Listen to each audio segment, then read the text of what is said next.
Okay, so ready to dive into something a little different today. Always up for a challenge. What do we have? All right, so we're looking at this piece of French text. It's really more of a snippet than, a full-blown story or anything. Okay, a snippet. I like it. Keeps things mysterious. Right. So it's called, well, the file name is sundom1.pdf. Son nom. Without a name, if I'm translating that right. Sets an interesting tone, doesn't it? It really does. And what's interesting is we don't have a ton of context here, just this little fragment of text. But even in these few lines, there's so much emotion. Oh, absolutely. It's like, when you stumble across an old photograph and you can just feel the story behind it, even if you weren't aware? Exactly. A snapshot of feeling, frozen in time.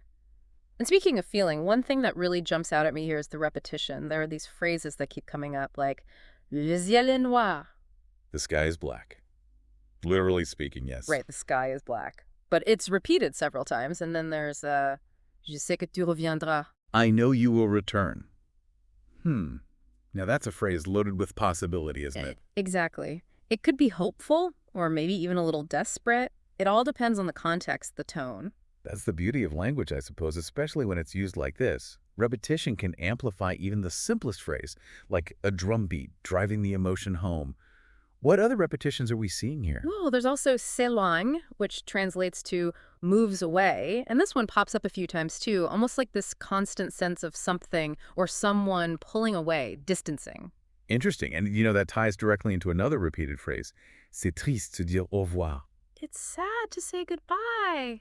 Yeah, it's almost like the text is linking that physical distance, the act of moving away, with a deep sense of sadness, even grief, you could say. Absolutely. And the repetition of that phrase, it's sad to say goodbye, it almost mimics the cyclical nature of grief, wouldn't you say? Like Yeah. each time it's repeated, the pain of separation returns, fresh and raw.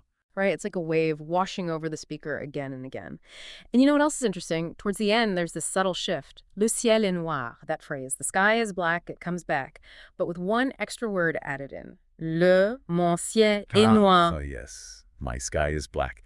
The addition of that one word, my, it changes everything, doesn't it? It's like the speaker is suddenly, I don't know, taking ownership of that darkness, internalizing it perhaps. Precisely. That one word, that my, it suggests a shift from observation to possession.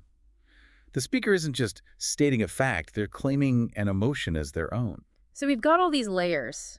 Longing, distance, sadness, and then this eventual acceptance or even ownership of a certain darkness. And all of that framed by the title, Sans nom, without a name. What do we make of that? It's almost as if whatever the speaker is feeling, it's so profound, so universal that it can't be contained by a single word or definition. Or maybe it speaks to the absence of the person they're addressing, this void left unnamed. It really makes you think. What unnamed feelings or experiences do we all carry within us? And how do we even begin to make sense of them, to articulate something that exists beyond language? Perhaps this little fragment of text, this sans nom, offers us a glimpse into that very human struggle. A glimpse into those unnamed spaces we all hold within. Exactly. Fascinating stuff. It really is.